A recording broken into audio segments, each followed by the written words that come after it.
નમસ્કાર મિત્રો, વેધર ઇન્ફોર્મેશનમાં આપનું સ્વાગત છે અને હું છું પરેશ। ખાસ કરીને આજના વિડીયો આપણે વાવાઝોડું અને વરસાદ વિશેની ખૂબ અગત્યની માહિતી આપવાની છે, કેમ કે છેલ્લા ઘણા દિવસથી અરબ સાગરની અંદર એક વરસાદી સિસ્ટમ સક્રિય થઈ હતી, જે ગોવાથી દક્ષિણ પશ્ચિમમાં, કેરળથી ઉત્તર પશ્ચિમની અંદર જે સિસ્ટમ હતી એ ધીમે ધીમે ઉત્તર તરફ આગળ ચાલતી હતી। એમાં ઘણા સમયથી આપણે એક અનુમાન લગાવી રહ્યા હતા કે આ સિસ્ટમ છે એ મજબૂત બનીને જો પશ્ચિમ દિશા તરફ થોડી પણ આગળ જાય છે, એટલે કે દરિયાની અંદર જાય છે, તો દરિયાનું તાપમાન ઊંચું છે, સાથે બીજા પણ અન્ય પરિબળો છે એ સક્રિય છે, જેને કારણે એ વાવાઝોડું બની શકે। હવે ખાસ કરીને આજની વાત કરવા જઈએ તો આજે ચિત્ર સ્પષ્ટ થયું છે। અલગ અલગ મોડેલોના આધારે જે અમારું જે પ્રિડિક્શન છે આજનું, એ મુજબ જોવા જઈએ તો અત્યારે એ સિસ્ટમ છે એ ઉત્તર તરફ અને ઉત્તર પૂર્વ તરફ આગળ વધી રહી છે। આજે સાંજે 4 વાગ્યા સુધીનું જે લેટેસ્ટ જેનું લોકેશન ટ્રેસ થયું છે એ મુજબ એ સિસ્ટમ છે એ મુંબઈથી થોડીક દક્ષિણ તરફ છે, એટલે હવે લગભગ આવનારા 12 થી 24 કલાકની અંદર મુંબઈ સુધી પહોંચે તેવી શક્યતાઓ છે ને એ સિસ્ટમ છે એ અત્યારે ધીમે ધીમે મજબૂત થઈ રહી છે। જો કે એ સિસ્ટમ સૌપ્રથમ જે સાયક્લોનિક સર્ક્યુલેશન હતી, ત્યારબાદ 21 તારીખે મજબૂત થઈને લો પ્રેશર બની અને આજે એ સિસ્ટમ છે એ વેલમાર્ક લો પ્રેશર બની ચૂકી છે।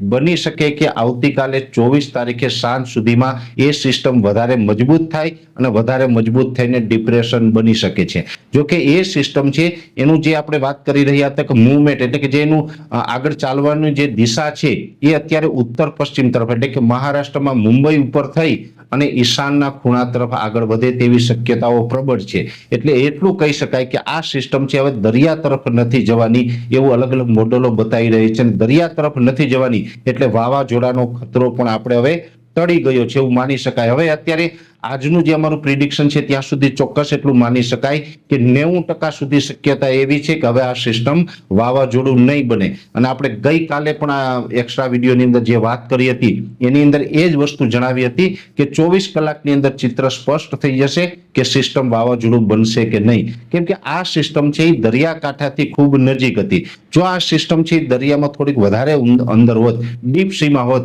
તો એને પૂરો સ્પેસ મળે, એના આઉટર ક્લાઉડ છે એ પણ સંપૂર્ણ દરિયામાં રહે અને ત્યાં વાવાઝોડું બની ગયું હોત। ખાસ કરીને આવડી મજબૂત સિસ્ટમ જ્યારે બનતી હોય અને ડીપ સીમાં હોય ત્યારે અમે એડવાન્સમાં જ કહી દેતા હોય કે આ સિસ્ટમ છે વાવાઝોડું બનવાની છે।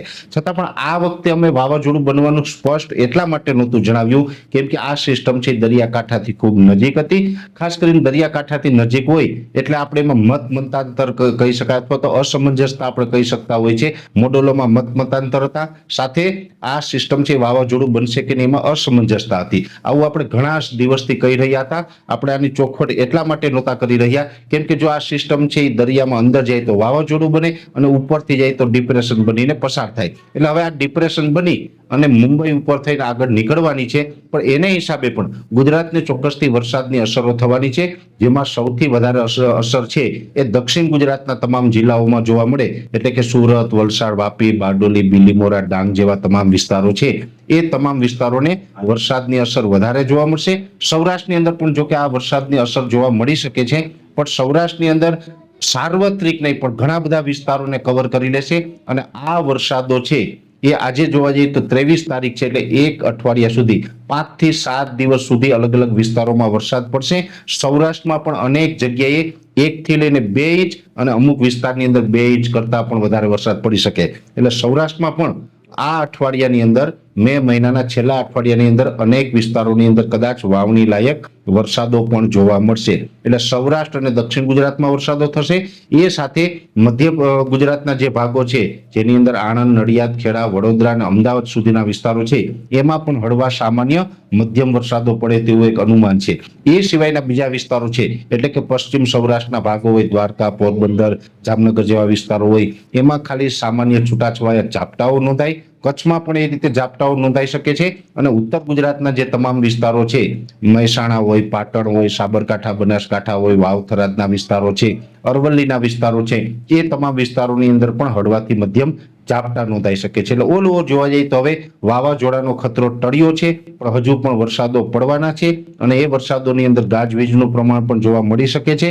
અને સાથે વરસાદ વખતે થંડરસ્ટોર્મ એક્ટિવિટી થાય એટલે ગાજવીજની સાથે પવનની ઝડપ પણ જોવા મળી શકે છે। એટલે વાવાઝોડું નહીં આવે પણ પવન સાથે હવે વરસાદની શક્યતાઓ રહેલી છે અને વાવાઝોડાની 90% શક્યતાઓ હવે ઘટી ગઈ છે, એટલે 90% સુધી એવું કહી શકાય કે હવે આ સિસ્ટમ છે એ વાવાઝોડું નહીં બને. વાવાઝોડું નથી બનવાનું એ એક મોટા અને સારા સમાચાર આપણા માટે ગણી શકાય, પણ ચોક્કસથી હજી વરસાદો છે એ નોંધાશે. આ વિશેની વિશેષ માહિતી છે આપણે નેક્સ્ટ વિડીયોની અંદર આપવામાં આવશે. અત્યારે આ વિડીયોની અંદર એટલું જ. અંતમાં દરેક મિત્રોને વિનંતી રહેશે કે આ વિડીયોને લાઈક આપીને દરેક ગ્રુપમાં શેર કરી દેવો અને આપણે આ ચેનલને સબસ્ક્રાઇબ કરવી. હાલ રજા આપશો. ધન્યવાદ.